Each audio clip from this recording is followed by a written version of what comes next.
ನಮಸ್ಕಾರ, ನಾನು ನಿಮ್ಮ ಅರುಣೋದಯ ಗುರೂಜಿ. ಅಮಾವಾಸ್ಯೆಗೆ ಹುಣ್ಣಿಮೆಗೆ 108 ಅಂಜನಗಳನ್ನು ಸರ್ವಾಂಜನ, ಬಾಲಾಂಜನ, ದಿವ್ಯಾಂಜನ, ಅಘೋರಿ ಅಂಜನ, ಇನ್ನೂ 10 ಹಲವಾರು ಅಂಜನಗಳನ್ನು ನಾವು ತಯಾರು ಮಾಡಿದ್ದೇವೆ. ನೀವು ನೋಡ್ಬೋದು, ಬಾಲಾಂಜನ, ದಿವ್ಯಾಂಜನ, ಸರ್ವಾಂಜನ, ಅಘೋರಿ ಅಂಜನ 10 ಹಲವಾರು ಅಂಜನಗಳನ್ನು ನಾವು ತಯಾರು ಮಾಡಿದ್ದೇವೆ.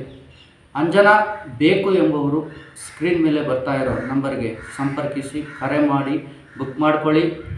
ಈ ಅಂಜನವನ್ನು ನೋಡಬಹುದು. ವಿಶೇಷವಾಗಿ ಇದು ಗಿಡಮೂಲಿಕೆಗಳಿಂದ ತಯಾರು ಮಾಡಿರುವಂತಹ 12 ಗಿಡಮೂಲಿಕೆಗಳನ್ನು ಹಾಕಿ ತಯಾರು ಮಾಡಿರುವಂತಹ ಅಂಜನ ಸರ್ವಾಂಜನ. ಈ ಅಂಜನ ಬೇಕು ಎಂಬುವರು ಸ್ಕ್ರೀನ್ ಮೇಲೆ ಬರ್ತಾ ಇರೋ ನಂಬರ್ಗೆ ಸಂಪರ್ಕಿಸಿ, ಕರೆ ಮಾಡಿ ಬುಕ್ ಮಾಡಿಕೊಳ್ಳಿ. ಹಾಗೂ ನಮ್ಮ ಚಾನಲನ್ನು ಸಬ್ಸ್ಕ್ರೈಬ್ ಮಾಡಿಕೊಳ್ಳಿ, ಲೈಕ್ ಮಾಡಿ, ಶೇರ್ ಮಾಡಿ, ಕಮೆಂಟ್ ಮಾಡಿ. ಮುಂದಿನ ವಿಡಿಯೋದಲ್ಲಿ ಭೇಟಿಯಾಗೋಣ. ನಮಸ್ಕಾರಗಳು.